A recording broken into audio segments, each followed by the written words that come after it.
Trending in true crime this morning, one of the defendants in a Wisconsin child starvation case is headed to trial.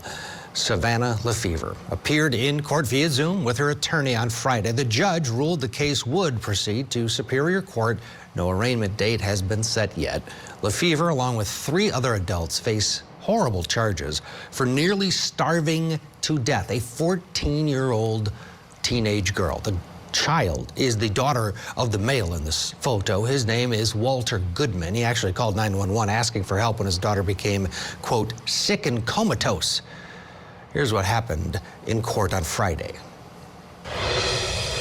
Attorney Hogan, would your conversations with her support that she understands the rights she's waiving here today? Yes. All right, I'll make that finding. I've reviewed the criminal complaint. There's sufficient information within it for the matter to be bound over. That's just a word we use, Ms. LeFever, to mean that it's going to continue in the criminal court system. We'll call Judge Ryan with Branch 4 to get an arraignment date. I don't know if her assistant's around or not. Oh, so someone's covering, we're trying the covering judicial assistant. They're not around either. So Mr. Hogan will forward the file to Branch 4 to schedule an arraignment date. Anything else today, Ms. Tempelis? No, thank you. Anything else, Mr. Hogan? I can state for the record, and I don't know how Branch 4 does or conducts arraignments, but I did speak with Ms. LeFever, and she is willing to waive her right for personal appearance for the arraignment at that time. We don't allow, because it's entering a plea on a felony case, so we wouldn't allow her personal appearance to be waived. Misdemeanors, you can submit a written submission about a plea, but not on a felony.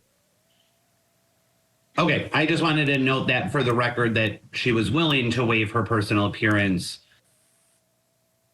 For pretrials, probably Ms. LeFever, but I think for arraignments on a felony, it would be like, imagine an initial appearance in court, Commissioner. We wouldn't allow someone to waive their right to appear on a felony offense. So they'll just log you in again, Ms. LeFever, when that arraignment date is. Okay. Okay. All right. Anything else, Attorney Hogan? No, thank you, Your Honor. Ms. Tempelis? No, thank you. All right. Thank you, everyone. Then we are adjourned. Okay, that was it for that hearing. All 4 of these individuals, these adults, face chronic child neglect charges. Question this morning, how did this happen? How did this child slip through the cracks? Let's talk about it. Criminal defense attorney Mario Gallucci still with us, and former director of family and children's services in the state of Georgia, Tom Rawlings, joins us this morning. Tom, good morning to you. I want to start with you. This is a heartbreaking case because this little girl was in dire straits when finally hospitalized, weighing 35 pounds when she was removed from that home. She was 14 years old, where it's horrific. Your take, how does this happen? Well, good morning, Jeff. So a couple of things here. The record notes that her mother went to jail back in 2020 or so. And that's when she came to live with the father, who, by the way, appears to have been living with at least 2 morbidly obese individuals. I don't think food was a problem in that household. What was a problem was this child was placed with people who did not care for her. I think she apparently has some issues related to autism. It didn't appear to be terribly severe, but it appears that they just developed a dislike for her, a hatred for her. And, according to what I've read, they didn't really go anywhere. They stayed in the house all the time. They had deliveries made. And so they were able to, over the course of between the pandemic, child being out of school, no one seeing the child, they were able to basically neglect and possibly, I would call it almost torture this child over the course of several years. It's a horrible thing. And you have to ask why no one else in the community stepped up and saw this. Was the child hidden, or was there just simply no one who cared for her? Yeah, well, we understand she was kept in a bedroom. Here's what we know. 14 years old, weighed 35 pounds when she was removed from the home. She's recovering, thankfully. with relatives.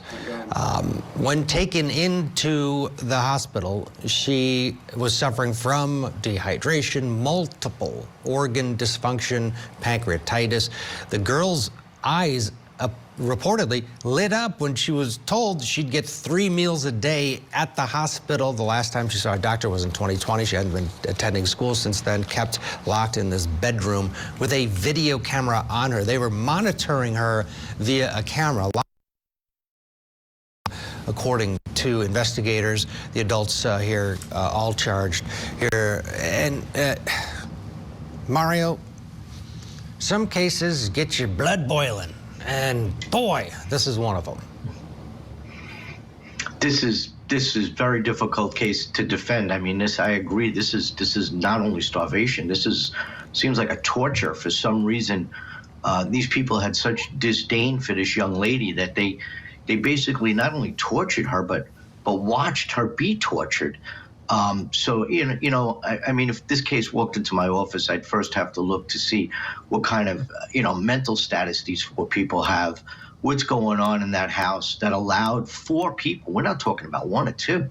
We're talking about 4 people who agreed to torture this young lady and keep her hidden from people. The next door neighbor didn't even know they had a child. The neighbor reported seeing deliveries from Walmart, food deliveries coming 2 or 3 times a day, and no interaction with these people whatsoever. But their complete disdain for this child it's abhorrent, absolutely abhorrent. Tom, in your experience, have you seen a situation where 4 adults, I mean, they're obviously not very bright bulbs, all would, it seems like, the child abuse, you hear it, it's usually 1, maybe 2 parents, but 4, have you ever come across 4 actual adults all involved in something as disgusting as this? Well, unfortunately, I have. It's rare, but for example, we had down here in southeast Georgia, where I live, we had a situation where a number of adults abused children and actually buried them in the backyard and all helped each other cover it up.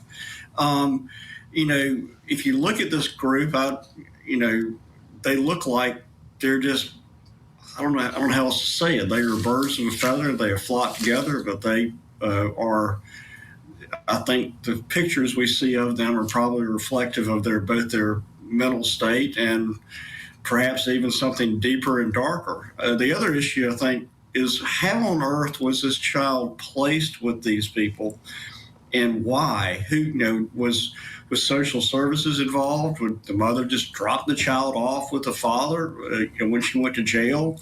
Why did no one else on her side of the family intervene in the last 4 years? Mario, social services was definitely during COVID an issue. We saw this play out in the Montgomery case. Little Harmony Montgomery was abused and then eventually murdered by her father. It really did put things back because of the fear of COVID, of going into homes both ways. People didn't want anyone coming into their homes, and I'm sure, the public servants didn't want to go around either because of the fear of COVID. This could play a part in it. Is this going to be, in terms of looking back of how did this happen up there in Wisconsin?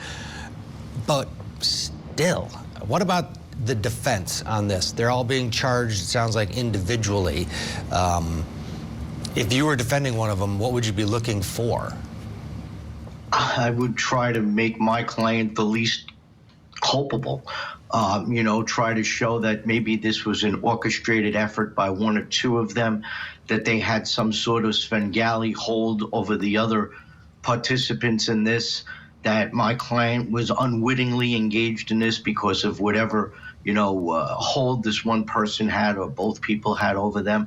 I mean, we don't know a lot of the facts in this case, but initially, I mean, that's something I would look at if I was representing one of them, to make my person the least culpable out of them. Maybe say that he did his best or she did his best to make sure that the child was taken care of.